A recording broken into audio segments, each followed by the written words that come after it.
Graça e paz, irmãos, e bem-vindos a mais aqui um estudo bíblico no nosso canal, e hoje vamos falar sobre Romanos 1:5. Quem não viu os vídeos dos primeiros 4 versículos pode ver, ou então pode abrir a sua Bíblia e ler os versículos anteriores para entender o enquadramento e o contexto deste versículo que vai ser aqui analisado. Então, o versículo diz o seguinte, Romanos 1:5, pelo qual nós recebemos a graça e o apostolado para a obediência da fé entre todas as gentes, pelo seu nome. Aqui o pelo qual nós recebemos essa graça e o apostolado é pelo Senhor Jesus, é o qual que é aqui referido. E quando diz pelo seu nome, entre todas as gentes pelo seu nome, é o nome do Senhor Jesus. Como nós vimos no versículo anterior, essa análise que foi feita, tudo é acerca dele, e o nome do Senhor Jesus tem todo o poder. Ele é o Senhor dos senhores, o Rei dos reis, portanto é por ele que nós temos esta entrada na graça e no apostolado. A palavra graça é charis em grego e a palavra apostolado, apostolon. Portanto, esta graça, este apostolado, fala do chamado para a salvação que nos coloca debaixo de um contínuo serviço, ou seja, um serviço permanente. A entrada na graça, pela qual nós somos salvos, sem as obras, como está em Efésios 2, de 8 a 9, prepara-nos para uma vida de obras, no percurso de seguir ao Senhor Jesus. E isto está depois também em Efésios 2, logo a seguir no versículo 10. Para as obras as quais Deus preparou para que andássemos nelas. Portanto, a entrada na graça leva-nos automaticamente ao apostolado. O apostolado é o serviço.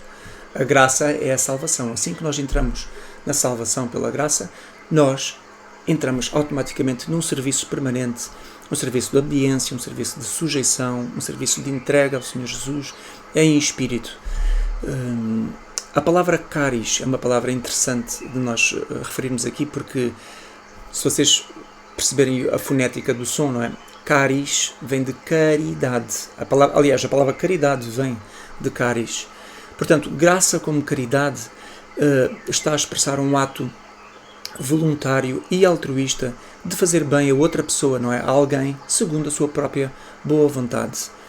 Então, e o seu significado expressa várias nuances, como um favor imerecido, não é? Uma boa vontade, uma benignidade voluntária, uma bondade misericordiosa para com alguém, um favor não merecido ou não conquistado, como um ato que é totalmente altruísta a favor de outro que não fez nada para lhe ser de direito. Se eu estiver a andar na rua e eu vir alguém numa condição de pobreza, de carência, de falta de alguma coisa, e eu sentir dentro de mim essa caridade, essa graça de querer, não é, ir ao socorro dessa pessoa para ajudá-la, essa pessoa vai saber que eu não tinha obrigação nenhuma de o fazer, não é, a não ser uma obrigação moral. Mas eu não tinha. Ele não fez nada para merecer a minha ajuda. Ele estava ali e eu, ao passar, vi que essa pessoa tinha uma necessidade e eu compadeci-me dela e fui em direção a ela para lhe dar essa ajuda. Por exemplo, se eu vir um mendigo, não é, à beira da estrada e passar por ele e tirar uma nota e lhe der para o ajudar, se tiver outro mendigo a 3 metros à frente, ele não vai começar a refilar comigo, não é, e a dizer, se deste a ele, és obrigado a dar-me a mim, porque eu tenho o direito de receber também uma nota. Isso não faz sentido nenhum, e ele sabe perfeitamente bem que se o fizesse, ele não ia receber de mim coisa alguma, porque ele não tem nada que reivindicar de mim, o que quer que seja, porque eu não tenho obrigação nenhuma para com ele, e ele sabe que também não fez nada para merecer o meu dinheiro. Portanto, se eu quiser doar o meu dinheiro, faço por caridade, faço por graça, não foi merecido. Portanto, Deus fez o mesmo connosco. Nós somos mendigos diante dele, pobres, miseráveis, que não temos nada. Muito pelo contrário, se estamos nesta condição, não é? Foi porque nós fizemos alguma coisa para chegar a essa. Nós nascemos no pecado e nós amamos o pecado e praticamos o pecado com prazer, e por isso nós merecemos mesmo essa miséria como consequência. Mas o Senhor tem graça e tem misericórdia e caridade para connosco e vem ao nosso auxílio para nos socorrer dessa miséria. E portanto nós só estamos gratos por essa atitude dele para connosco. Portanto, essa graça também passa para nós que somos convertidos, nós também recebemos do Senhor essa graça, esse desejo de nos compadecermos das pessoas e de sentirmos compaixão por elas para operarmos essa caridade. Não a caridade do mundo, a caridade emocional que a maioria das pessoas faz, que é uma caridade que é hipócrita e é uma caridade que vem para a própria glória. A pessoa faz o bem para sentir bem com ela mesma, não faz o bem para que a outra pessoa se sinta bem. Ela quer se sentir bem com ela própria e faz a caridade. Por isso é que muitas pessoas, até quando dão, fazem questão de ter o telemóvel, não é? Filmar, eles a darem, para depois meterem nas redes sociais e serem louvados pelas pessoas. O que é uma coisa vergonhosa e nojenta em termos comportamentais, porque é superficial, é medíocre. Nós não devemos fazer bem aos outros para sermos louvados. Nós devemos fazer bem aos outros para a glória de Deus, para que o amor de Deus seja difundido, não é? E para que Deus seja conhecido através de nós, e que se nós tivermos que ser louvados por alguém, é por Deus e por mais ninguém. A própria Bíblia diz que aquilo que a mão esquerda der, que a direita não saiba. Não é? Portanto, nós devemos dar e devemos doar e devemos ter caridade pelas pessoas de uma forma altruísta e sem interesse de sermos beneficiados em troca.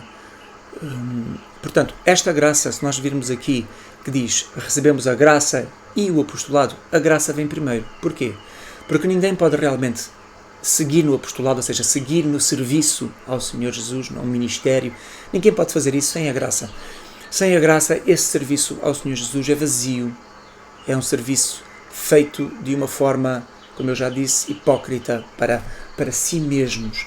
E eu vou dar aqui um exemplo que eu há algum tempo atrás vi, onde nós vivemos, onde eu vivo. Havia uma carrinha do Exército de Salvação, que outrora eram igrejas bíblicas, igrejas cristãs bíblicas, e nos dias de hoje, infelizmente, a apostasia já se inseriu na maioria delas. Porventura poderá haver alguma que não seja, não é, apóstata, mas a maioria, porque como é uma rede de igrejas, vem da direção de cima e acaba por se espalhar para todas.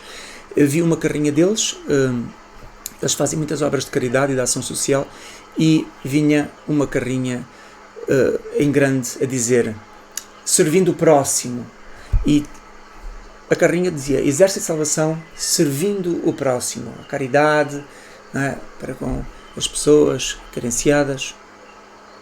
E eu achei estranho, porque na carrinha em lado nenhum, vinha o nome do Senhor Jesus, vinha um versículo bíblico, nada. Não seria normal que cristãos que amam o Senhor Jesus e têm o Senhor Jesus no coração tivessem feito aquele slogan a dizer assim, servindo ao Senhor Jesus, servindo ao próximo, não é? Pronto, ou servindo ao próximo, servindo a Deus, ou servindo a Deus, servindo ao próximo. Há alguma referência desse serviço ao Senhor nosso Deus, mas não, servindo ao próximo. E mais nada. Ou seja, porquê que as pessoas fazem esta caridade para servir ao próximo, se realmente não expressa, esse servir ao próximo não expressa o amor de Deus e não é visível? Não seria um ótimo testemunho uma carrinha daquelas passear de um lado para o outro, não é, na caridade, e a própria carrinha demonstrar esse serviço? Alguém poderia dizer, isso é apenas um pormenor, não podemos ser picuinhas, não é, com isso. Mas, de facto, eu não entendo. E eu conheço algumas pessoas que participam dessa igreja, não é, do Exército de Salvação ali, e eu sei que estas pessoas, conheço-as pessoalmente, e sei que tudo o que elas fazem é para a sua própria glória. Raramente se vê, mesmo quando elas vão fazer a caridade, raramente evangelizam, raramente apontam para o amor de Deus em Jesus, e é tudo feito como uma obra social que já está secularizada. O mundo também faz obras sociais, mas faz da forma errada e pelos propósitos errados. E se nós realmente fazemos essas obras, nós devemos nos lembrar que as fazemos porque nós servimos a Deus em primeiro lugar. Portanto, esta caridade aqui, esta graça, tem que revelar o Senhor Jesus o tempo todo, tem que revelar que é Ele que nós servimos. Nós servimos ao próximo, claro, mas servimos porque servimos a Deus primeiro, porque se não servíssemos a Deus, nós não servíamos o próximo, nós servíamos a nós mesmos. E de vez em quando lá íamos fazer uma caridadezinha para aliviar a consciência, não é? E tirar aquele peso da nossa consciência e pouco mais. Portanto, esta graça leva ao apostolado, leva ao serviço, pois sem ela ninguém pode servir ao Senhor Jesus como convém, da forma correta, como eu já dei aqui o exemplo. Ele mesmo atesta isto mais tarde na sua carta aos Coríntios, o apóstolo Paulo, quando diz em 1 Coríntios 15, de 9 a 10, ele diz o seguinte: mas pela graça de Deus eu sou o que sou, e a sua graça para comigo não foi vã. Antes trabalhei muito mais do que todos eles. Todavia, não eu, mas a graça de Deus está comigo. Essa graça de Deus que está comigo é que trabalhou, não fui eu. Vejam como o apóstolo Paulo retira a glória de si mesmo. Primeiro ele diz, eu trabalhei muito, muito mais, não é? Mas depois, logo a seguir ele diz, mas antes que alguém interpretasse mal, não fui eu que trabalhei, foi a graça de Deus que trabalhou em mim. Então, este é o simbolismo correto, não é? É a postura correta de alguém que aponta para a graça e a graça aponta para o Senhor Jesus, porque Ele é a expressão da graça viva, não é? Em nós. Então, essa graça, esse apostolado leva-nos a quê? Como diz o versículo, para a obediência, não é? A graça e o apostolado é para a obediência da fé. E essa obediência da fé, upakoen pistios em grego, o termo upakoen é literalmente a palavra obediência, que é a junção de duas palavras. A palavra hupo, que quer dizer debaixo de alguma coisa, e a palavra akuo, que quer dizer ouvir. Então, obediência é ouvir debaixo de alguma coisa. E ouvir debaixo do quê? Se nós pensarmos um bocadinho, é ouvir debaixo da autoridade, debaixo da sujeição, ou seja, debaixo da obediência, debaixo dessa submissão a uma autoridade maior. Portanto, se é ouvir debaixo de uma submissão ou de uma autoridade mandatária, quem é essa autoridade que está sobre nós? É o Senhor Jesus, é o próprio Deus, ao qual nós servimos e obedecemos. Obedecemos para servir. Assim sendo, então, a obediência trata de algo que é ouvido, retido, não é? Essa palavra akuo quer dizer ouvir, não é? Então, fala de ouvir algo que é ouvido, retido, assimilado e depois posto em prática. O ato de se sujeitar e se submeter está implícito na palavra obediência, para definir uma resposta na mudança de atitude daquele que ouve, não é? Portanto, a ideia é de obedecer na base de ter prestado atenção àquilo que foi dito. E note-se o que é que está escrito em Hebreus acerca do Senhor Jesus como um filho, comportando-se, não é, como um filho diante do Pai. E diz assim, em Hebreus 5, de 8 a 9, ainda que ele era filho, aprendeu a obediência por aquilo que padeceu. E sendo ele consumado, veio a ser causa da eterna salvação para todos os que lhe obedecem. A salvação vem para todos os que lhe obedecem. Se alguém não obedece ao Senhor Jesus, não é? Provavelmente é porque não foi salvo. Ou então, se foi salvo, está em rebelião, está a entristecer o Espírito Santo e está a pedir de Deus disciplina e justiça, como também está em Hebreus, que Deus disciplina todos a quem ama, e se alguém está sem disciplina, não é filho, mas bastardo. Eu acho que isto está em Hebreus 12, sim. Hebreus 12. Está em Hebreus 12 e no versículo 8, 9, e diz assim: se estáis sem disciplina, do qual todos são feitos participantes, sois então bastardos e não filhos. Além de que, vejamos aqui um exemplo da obediência. Se nós tiramos os nossos pais segundo a carne para nos corrigirem e nós os reverenciamos, não nos sujeitaremos muito mais ao Pai dos Espíritos para vivermos? Não é? Porque aqueles, na verdade, por um pouco de tempo nos corrigiam, ou seja, exerciam autoridade sobre nós para lhes obedecermos, não é? Como bem lhes parecia, mas este está a falar do nosso Deus, do Senhor Jesus, não é? Para nosso proveito, para sermos participantes da sua santidade. Portanto, nós temos que buscar essa obediência, não é? E Paulo descreve uma vida de serviço, que é exatamente aquilo que se segue no viver debaixo da graça. Ouvir a voz de Deus e obedecê-la. Reconhecer a vontade de Deus na sua voz e servi-la. Esta é a verdadeira obediência da fé.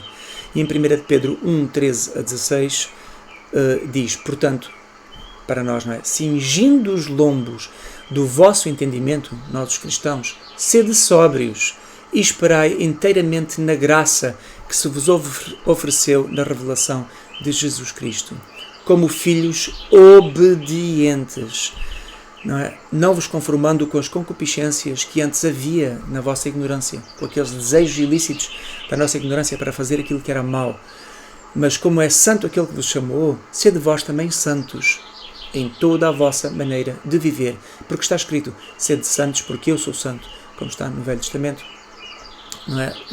O Senhor nosso Deus a dizer em Deuteronômio, não é? Ao povo, para nós sermos santos e termos essa responsabilidade de obediência à santidade, não é? Para vivermos uma vida digna dessa forma. Então, a salvação traz obediência em gratidão e em retribuição. Ou seja, queremos retribuir ao Senhor, queremos dar de volta a Ele aquilo que Ele nos dá, que Ele nos abençoa, que faz por nós. Portanto, o reconhecimento da autoridade do Senhor Jesus é o que nos faz naturalmente obedientes e sujeitos, desejosos de servir.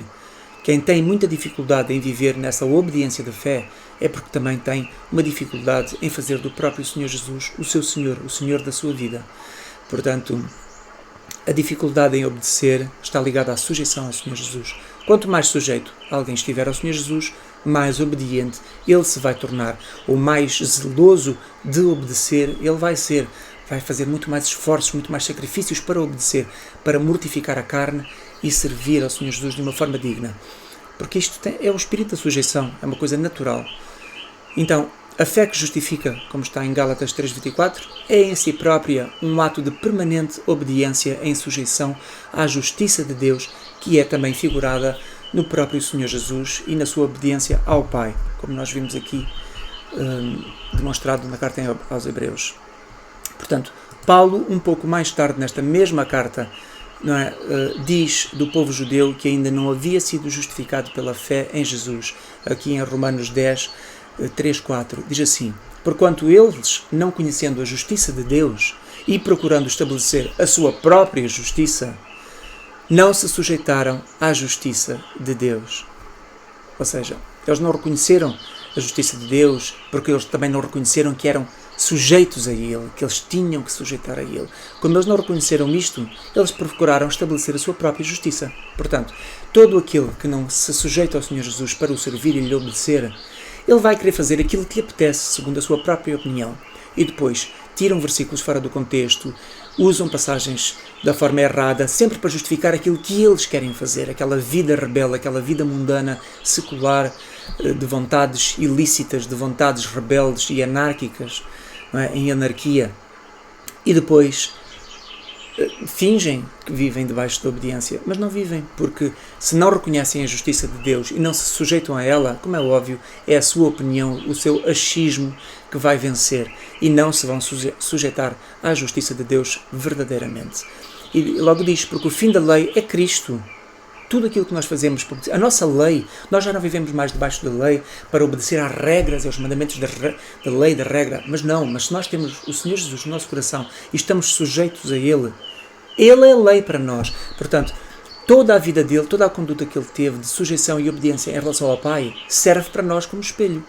Não é a lei em si que nós obedecemos à vida do Senhor Jesus, é à sujeição dele, à obediência dele, à entrega dele, para sermos fiéis, porque ele é o nosso exemplo. Não é já a lei que determina aquilo que nós fazemos, é a figura de Cristo que determina.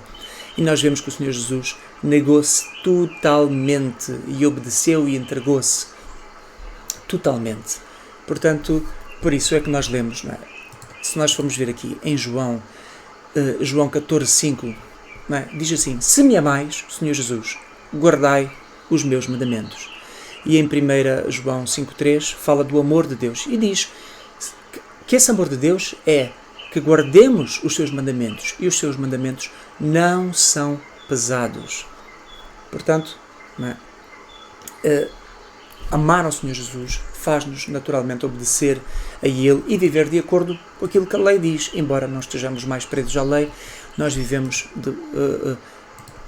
como praticantes, não é?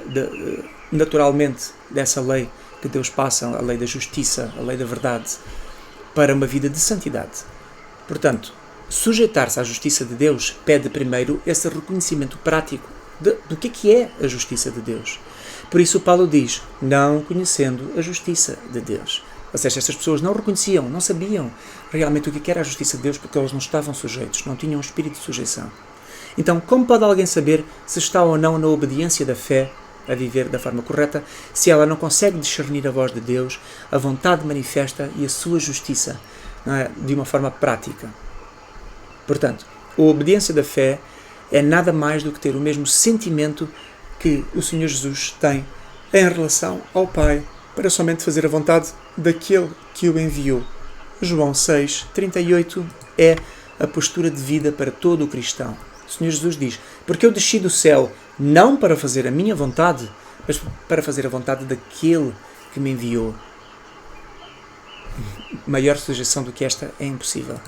Ele é o nosso exemplo de vida. Então é sempre lembrando deste versículo, João 6:38, não para fazer a minha vontade, ok, mas para fazer a vontade dele, a vontade do Senhor Jesus. É a nossa vontade, muitas vezes, se nós realmente estivermos um espírito sujeito, a nossa própria vontade vai estar em sintonia com a vontade de Deus. Agora, quando a nossa vontade não está em sintonia com a vontade de Deus, não é a sujeição que nós demonstramos aos outros, nem a nós mesmos, não é? Nem a Deus, é a rebelião. Portanto, esta obediência é uma obediência para a fé, não é? E da fé. A palavra fé em grego é pistios, de pistis. Portanto, é uma fé que fala de uma convicção de verdade acerca de alguma coisa, ainda em processo de descoberta. Então nós estamos a descobrir cada vez mais o Senhor Jesus, a descobrir esta comunhão com Ele, e a nossa fé está nesse processo de descoberta. E dá-nos convicções das verdades de Deus, para nós vivermos segundo elas. Ok, à medida que vamos lendo a Bíblia, vamos ouvindo pregações, a nossa fé vai crescendo. Porquê? Porque ao ouvir as coisas que dizem a respeito ao caráter de Deus e à santidade dEle, nós vamos sendo imbuídos de convicções. É verdade, olha, é assim mesmo. Isto realmente é verdadeiro. Eu reconheço que isto... E aquilo começa a impactar-nos e nós começamos a ganhar convicções, e essas convicções, essa firme certeza e estas verdades absolutas que vivem em nós, pelas quais nós vivemos e nós defendemos, não é? E portanto nós tornamos pessoas sérias, pessoas zelosas, pessoas convictas, cheias de convicção, pessoas com caráter e personalidade bíblicas, não é? Verdadeiros homens e verdadeiras mulheres de Deus. Agora, se essa fé não vai crescendo em convicção, alguma coisa aí está errada. Essa fé provavelmente é uma fé emocional e não uma fé espiritual. Vem da emoção e essa pessoa não é convertida. Portanto, a carta aos Hebreus tem uma descrição perfeita sobre a natureza da fé bíblica. Em Hebreus 11:1 diz: a fé é o firme fundamento das coisas que se esperam e a prova das coisas que não se veem. Não é? O apóstolo Paulo disse em 2 Coríntios 5:7 que nós andamos por fé e não por vista. Portanto, aqui o escritor aos Hebreus, que eu creio que também é o apóstolo Paulo, ele diz, a fé é o firme fundamento das coisas que se esperam. Portanto, nós estamos à espera, nós temos fé naquilo que o Senhor Jesus nos prometeu e que nós sabemos que em breve vem para nós a redenção e a vida eterna e um corpo glorificado para sermos imortais para sempre e viver com Deus para sempre. Portanto, esperamos essas coisas. E, portanto, vamos recebendo as provas das coisas que não se veem. E essas provas vêm no Espírito. São provas interiores, provas espirituais, que entram na nossa mente, no nosso intelecto, no nosso discernimento, na nossa emoção e nos transformam. Portanto, essa convicção de fé não é uma fé cega, é uma fé que vem cheio de provas espirituais. E nós vamos realmente entendendo que a palavra de Deus é viva e que o nosso Deus é um Deus real, um Deus, uma autoridade que rege todas as coisas, e nós começamos a ver a mão dele em todo lugar, começamos a ouvir a voz dele na nossa consciência e a saber exatamente aquilo que ele nos pede, não é? E que ele exige de nós como filhos. Portanto, depois nós recebemos essa visão, não é, do Espírito Santo, que é uma visão sobrenatural, agindo no nosso discernimento, na nossa sensibilidade e na nossa intuição, nós somos transformados. Romanos 12:2 fala dessa transformação e diz: não sede conformados com este mundo, mas sede transformados pela renovação do vosso entendimento. Para quê? Para que experimenteis qual é a boa e perfeita, agradável vontade de Deus.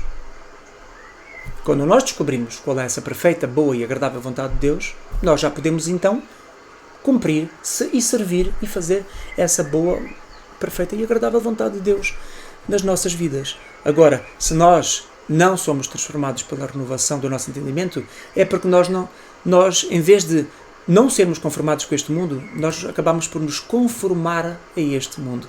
Ou seja, nós nos moldamos à cultura, às opiniões das pessoas do mundo, às sensibilidades culturais e, portanto, a nossa opinião deixa de ser bíblica e começa a ser mundana, começa a ser secular.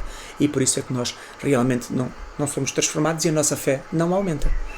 2 Timóteo 3,17 também fala que quando nós, através da Escritura,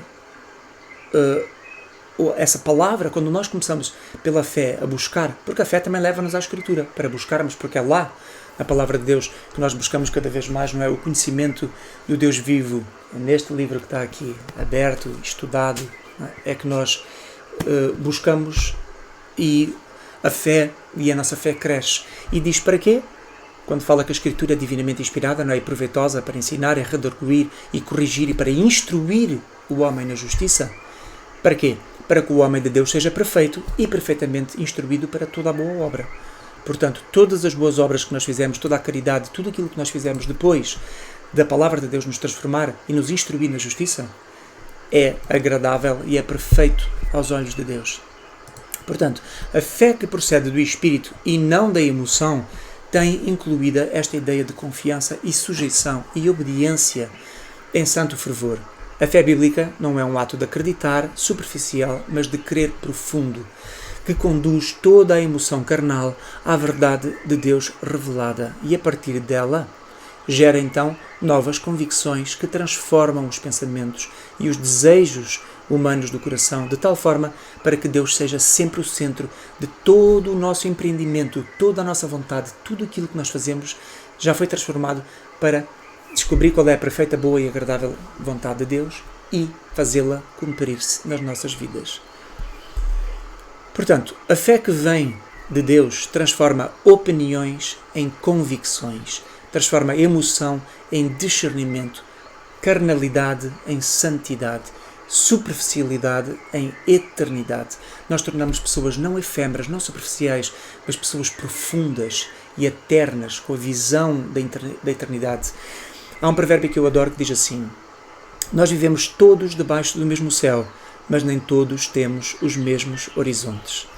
E a palavra de Deus, o Senhor Jesus, que é essa linha do horizonte, Ele faz-nos transcender e nós somos iluminados para contemplar essas coisas eternas que fazem a maioria das pessoas, terrenas, a visão deles vê até o horizonte, mas nós vemos do horizonte ao infinito, nós contemplamos o infinito, porque é o próprio Deus vivo, eterno, e nós temos essa visão eterna para olharmos para Ele e vermos tudo aquilo que está preparado para nós, para além do horizonte. Portanto, a fé que nos dá a entrada na graça é a graça que produz toda esta contínua transformação, como está em Romanos 5:2. A fé é provada na obediência dentro da graça para alcançar o fim, que é a salvação das nossas almas, em 1 Pedro 1:7-9, e a vida eterna também, para alcançarmos essa vida eterna. Portanto, a fé é a convicção transformada em sujeição, e por meio dela, a obediência e a confiança em Deus e no seu favor sobre nós. Por isso, a palavra diz também, em Hebreus 11:6, que sem fé é impossível agradar a Deus. Nós somos justificados pela fé sem quaisquer obras, mas a entrada na graça, as obras dos justificados, logo justificam a fé. Portanto, a fé bíblica sempre é acompanhada de obras naqueles que são salvos. Nós somos salvos para isto, para produzir boas obras. O estado ímpio de uma pessoa não tem obras dignas de Deus, mas assim que ele entra pela fé na graça, as suas obras são tornadas dignas, pois elas são feitas em Deus, são obras que Deus já preparou para esses eleitos da graça. Em João 3,21 diz: mas quem pratica a verdade vem para a luz, a fim de que as suas obras sejam manifestas, porque elas são feitas em Deus e por isso são dignas, são louváveis.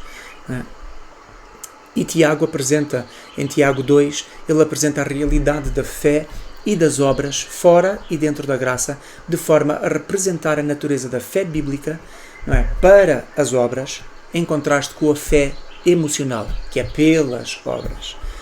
Toda a fé que as pessoas defendem que é pelas obras é uma fé emocional, e toda a fé que nós reconhecemos e defendemos que é para as obras é a fé bíblica. E em Tiago 2,14 ele diz: meus irmãos, que aproveita se alguém disser que tem fé e não tiver as obras? Porventura a fé pode salvá-lo? Quando a Bíblia então diz que nós somos salvos, não é? Crês tu, se crês, serás salvo. Não é? Todo aquele que crê é salvo. Mas Tiago diz: porventura tu crês que só a fé pode salvar-te? Porquê que ele diz isto?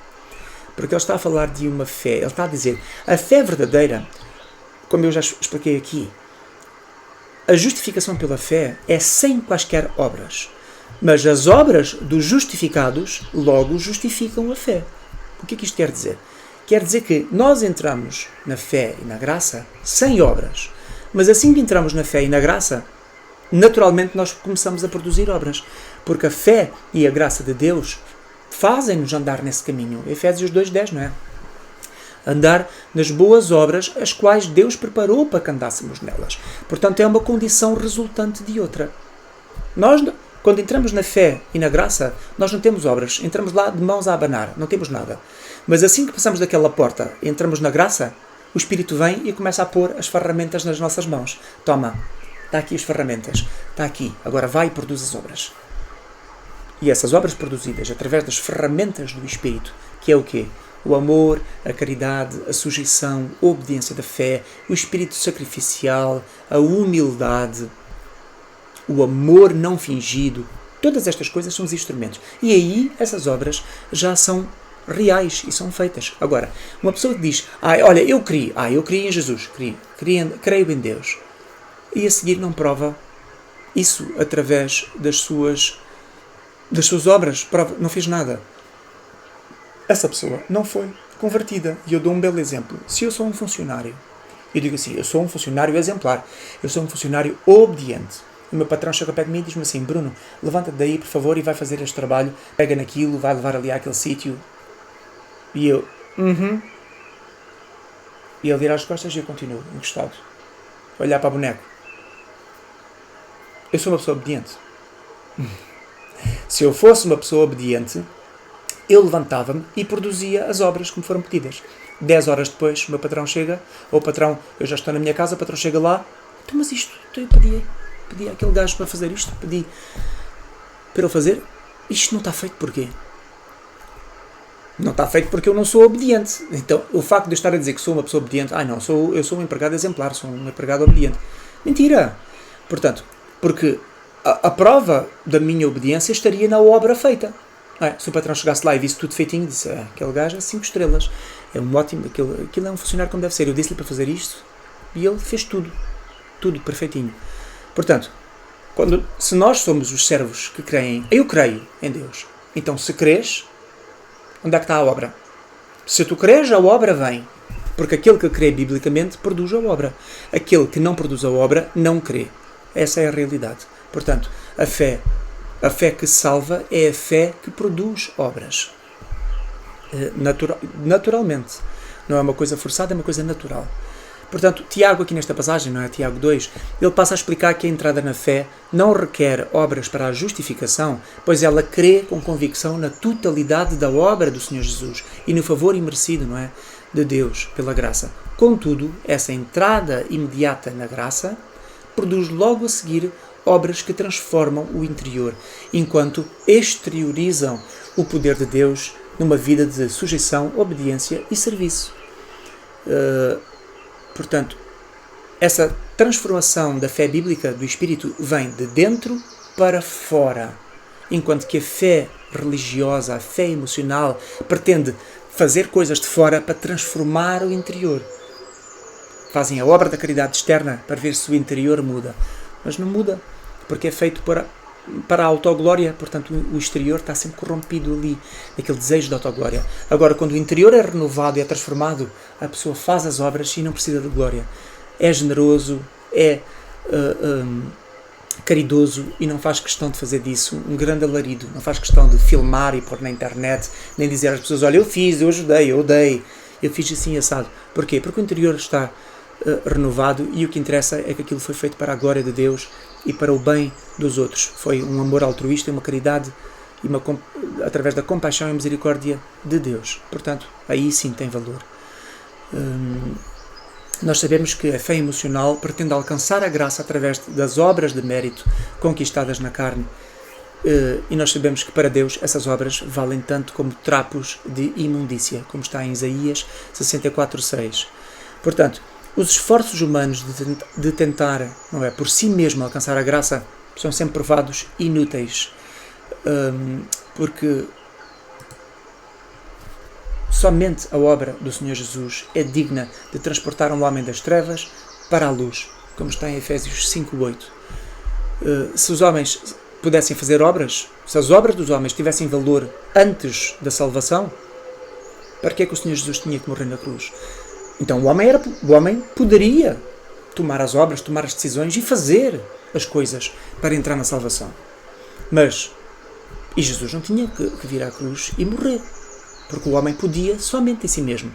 Mas a obra da cruz prova a necessidade do Senhor Jesus se entregar e padecer, não é o que padeceu, não é o que sofreu na cruz, foi para possibilitar aos homens, para dar aos homens essa capacidade que eles não tinham em si mesmos. Eles nunca poderiam fazer. As suas obras antes da cruz, antes da graça, antes da entrada na fé, não podiam, nem podem justificar ninguém, nem fazer ninguém, ou que as suas obras tenham valor para Deus. Não têm valor algum.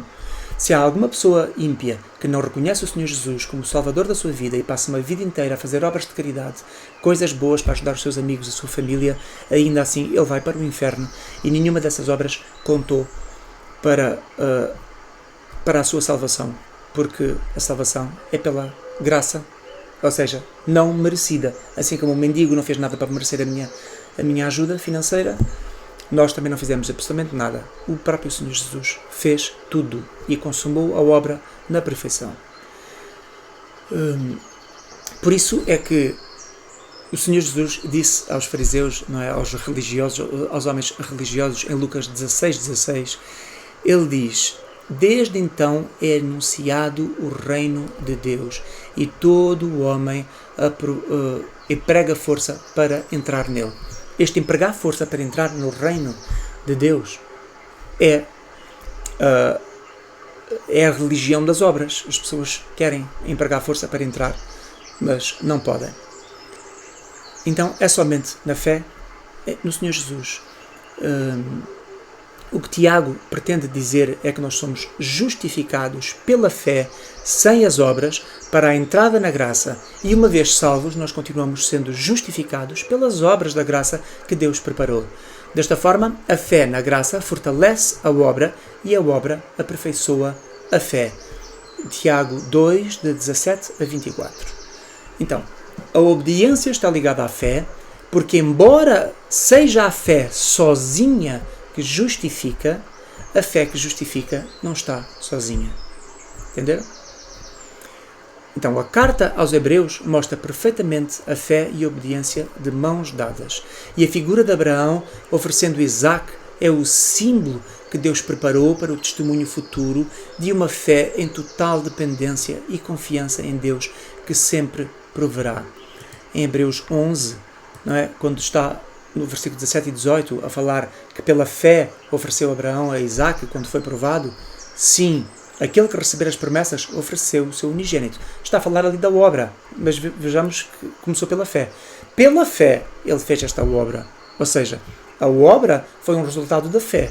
Não foi a obra que o levou à fé. Foi a fé que o levou à obra. E nós vemos, não é, que depois aqui há feita várias referências de homens e da fé ligada a esses homens. A fé de Isaac abençoou Jacó e Esaú, pela fé José, pela fé Jacó, pela fé Moisés, pela fé Noé, pela fé Enoque, pela fé Abel. Todos estes homens, o simbolismo das obras da vida deles, sempre ligado à fé. Porque, para mostrar que se estes homens foram grandes, fizeram grandes coisas, foi porque a fé de Deus estava com eles, a graça de Deus estava com eles. Então a fé que eles tinham no Messias por vir, no Messias prometido, e no Deus vivo que lhes fez promessas, não é, de uma descendência, promessas futuras, não é, de uma aliança futura e eterna, foi essa fé que lhes levou às obras. Portanto, se nós entramos nessas obras, nós entramos também por causa da fé que vem de Deus. Então o próprio Tiago, não é, em Tiago 2, 17 a 24, diz lá: a fé sem obras é morta.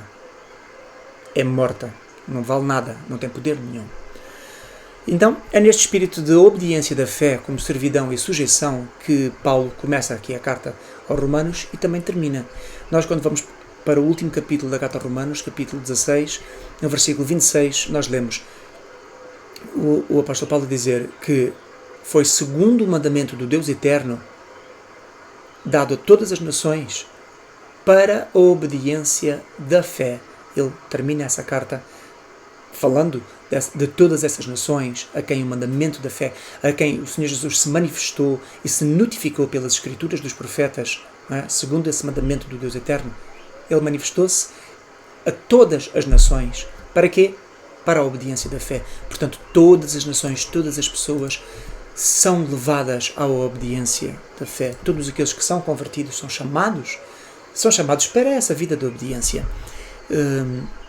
E por isso é que nós lemos depois a dizer entre todas as gentes pelo seu nome, aqui no versículo 1:5, não é?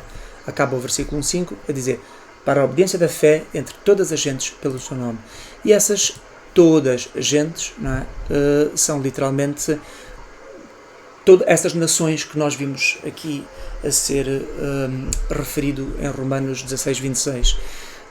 Ou seja, todas as pessoas, não interessa a cultura, o povo, a etnia, a raça, a cor da pele, a idade, o estatuto social, o sexo, o aspecto físico, não interessa, nenhuma destas coisas interessa para nada, segundo Deus. Portanto, o nosso Deus não faz acepção de pessoas. Em Romanos 2:11, Deuteronômio 10:17, Atos 10:34 e 1 Pedro 1:17. Deus não faz acepção de pessoas, portanto, todos, de todo o mundo, sem exceção, ou seja, sem distinção, por causa destas coisas, não é, humanas, carnais, não interessa. Deus de todos, de todo o mundo, de todas as nações, de todos os povos, Ele chama particularmente cada um deles, que Ele elege e tira e traz para si.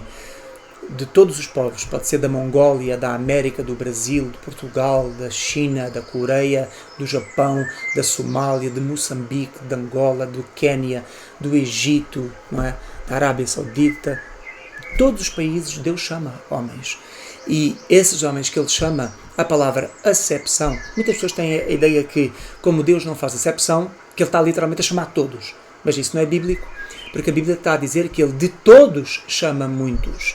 A palavra kaleo, que é a palavra que literalmente expressa que Ele chamou para a graça, não é? A palavra kaleo, nós já vimos isto aqui no outro vídeo, que analisámos no versículo 1, Romanos 1:1, quem não viu o vídeo pode ver.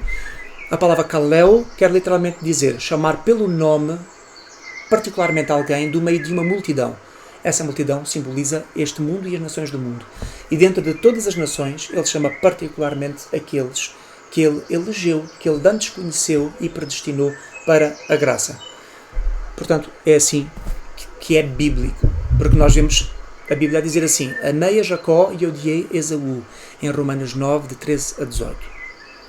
Então as pessoas podiam dizer assim: então, se Ele não faz acepção, se é todos, então porquê que não foi Jacó e Esaú? Porquê que Ele amou Jacó e odiou Esaú? É um exemplo específico de como há uma eleição particular da parte de Deus, mas essa eleição não tem nada a ver com aquilo que nós somos. A eleição não tem nada a ver com quem nós somos, mas com quem Deus é. Não a ver com as particularidades da nossa vida, mas as particularidades da vontade de Deus. Então é acerca dele, não é acerca de nós, que nós somos chamados e escolhidos. Portanto, o termo acepção significa distinguir por condições apresentadas ou mediante umas características que abonem a favor da pessoa que é distinguida. A Bíblia é clara que não há condições boas. Todos os homens são perdidos e miseráveis, portanto a condição é a mesma para todos. Então quando Deus escolhe daí, Ele escolhe sem acepção, porque não há condições nas pessoas que levem Deus a escolher. Olha, eu vou escolher este porque este aqui é mais bonito do que o outro. Eu vou escolher este porque este, enfim, é mais justo. Não, ninguém. Todos nós, nenhum de nós é justo diante de Deus, e Romanos 9 prova isso. Nenhum de nós é justo, nenhum de nós é bom diante de Deus. Todos juntamente nos fizemos inúteis e nos fizemos imprestáveis e nos fizemos dignos de ira e de condenação. Mas Deus, como é óbvio, pelo seu amor, a sua benignidade e a sua misericórdia, Ele nos salva. Então, não há acepção. Em Efésios 1, que é por excelência, não é? Ali a passagem que demonstra a eleição e a predestinação de Deus para nós, descreve que é pelo seu beneplácito. A palavra beneplácito quer dizer, literalmente, vontade de aprovar. Vontade de aprovar pessoas reprováveis. Então, a vontade de Deus de aprovar pessoas reprováveis vem dele, porque nós somos reprováveis. Então Deus decide em si mesmo aprovar muitos de todos os que já estão naturalmente reprovados. E isto é que é a eleição bíblica. Deus chama para a salvação segundo a eleição em Cristo. 1 Tessalonicenses 1.4, Efésios 1, de 3 a 11, Apocalipse 17.14, Romanos 9.11, Romanos 9, de 3 a 18, Romanos 11, de 5 a 7, Romanos 8, de 29 a 30 e muitas outras passagens demonstram isto na Bíblia, que esta eleição é um decreto de predestinação nascido na mente de Deus e no coração de Deus, segundo o conselho da sua vontade. Efésios 1, 11. É bem claro. Portanto, Jesus é o eleito de Deus, como está em Isaías 42, 1, em quem nós também, pela fé, também somos feitos eleitos para a salvação. 1 Pedro 1.20, assim o demonstra, e Efésios 1.4. A qualidade de Jesus como eleito e precioso para Deus, 1 Pedro 2.4, é então passada para todos nós, 1 Pedro 2.9 e 1 Pedro também 2.5. Portanto, a manifestação de Jesus ao mundo é para receber do mundo os eleitos da fé de entre todas essas nações e todos os povos, todas as gentes. Não é? Então, entre todas as gentes, significa que o Evangelho deve ser pregado pelo mundo a todos, sem exceção, para que os eleitos da fé em Cristo Jesus, espalhados pela terra, ouçam, creiam e sejam salvos. Mateus 24:14, Apocalipse 10:11 e Apocalipse 14:6. Todos os salvos, eleitos e fiéis que entram na eleição pela fé em Jesus pertencem a todos os povos, tribos, línguas e nações, conforme nós vemos no fim dos tempos, não é? Aquele povo especial e redimido, vitorioso ao lado do Senhor Jesus. E diz: depois destas coisas olhei, e eis aqui uma multidão a qual ninguém podia contar, de todas as nações e tribos e povos e línguas que estavam diante do trono e perante o Cordeiro, trajando as vestes brancas. Estas vestes brancas é o simbolismo de terem sido purificados e santificados. Vocês lembram-se da parábola das bodas do noivo, não é? Que o pai chamou as pessoas e trouxe-os para a festa. De todos, ninguém queria vir à festa, ninguém queria vir naturalmente, ou seja, ninguém busca a Deus.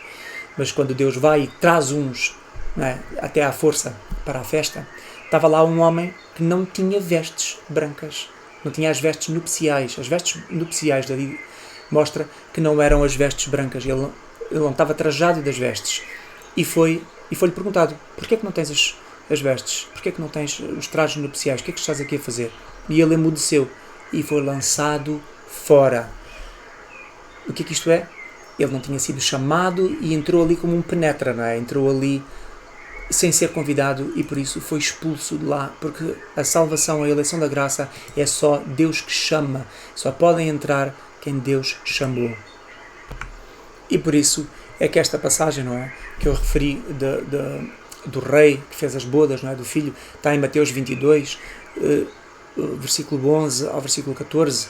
Nós vemos que então, depois desse homem ser lançado fora, o que é dito no versículo 14? Porque muitos são chamados, mas poucos escolhidos. Quem é que escolhe? O próprio Senhor Jesus disse: não me escolhestes vós a mim, mas eu vos escolhi a vós. João 15, 16. Portanto, se o Senhor Jesus diz: não foram vocês que me escolheram a mim, mas foi eu que vos escolhi a vocês, então como é que as pessoas, como é que há gente, como é que há pastores que têm tão mau entendimento bíblico que podem dizer assim: somos nós que temos de escolher, somos nós que temos de tomar uma decisão. A decisão vem por nós, na liberdade de consciência, sim, voluntária, que nós não temos noção. Mas essa decisão que está a ser voluntariamente tomada por nós, está a ser operada pelo Espírito Santo nos bastidores do nosso coração, da nossa mente, do nosso espírito. É o Espírito que faz. Por isso o Senhor Jesus não mente quando Ele diz: fui eu que vos escolhi a vocês, e não vocês que me escolheram a mim.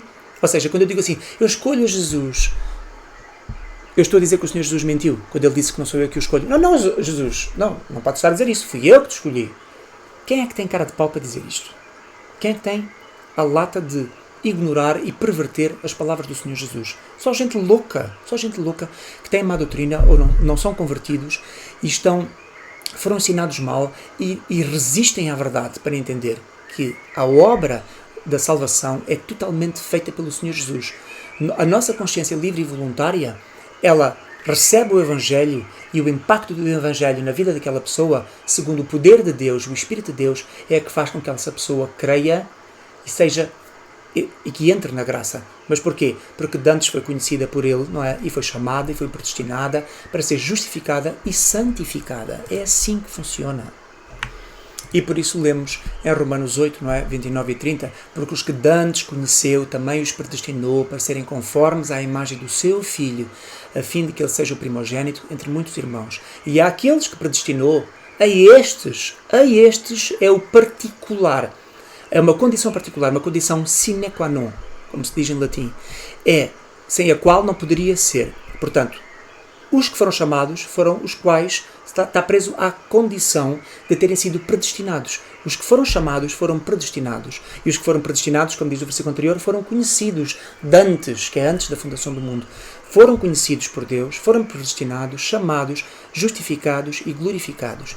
Romanos 8, 29 a 30. Portanto, não podemos perverter a palavra de Deus dizendo outras coisas. Então, quando nós vemos em Apocalipse 7:9, essas nações todas congregadas ali diante do trono, trajadas com as vestes brancas, porque foram chamadas, não é? Estão ali para as bodas do Cordeiro e estão ali vitoriosos ao lado do Senhor Jesus, porque Ele fez esta obra. Então, todos os que são obedientes,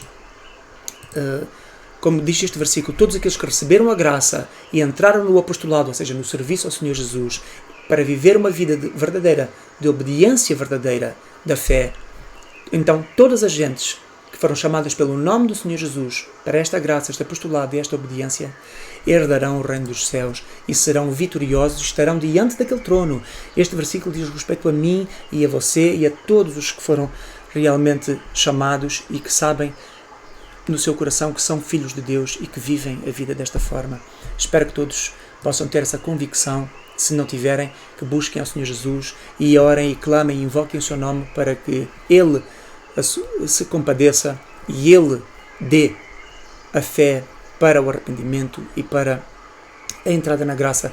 E isto é se Ele realmente assim o desejar, se Ele tiver predestinado cada um de nós. Nós sabemos que todas as decisões de Deus são eternas, as nossas são temporárias, são momentâneas, portanto, nós não sabemos como é que Deus toma as decisões, portanto, nós tomamos as nossas decisões no momento em que a nossa consciência nos leva a tomá-las. Se é Deus que está a trabalhar na nossa consciência, glória a Ele.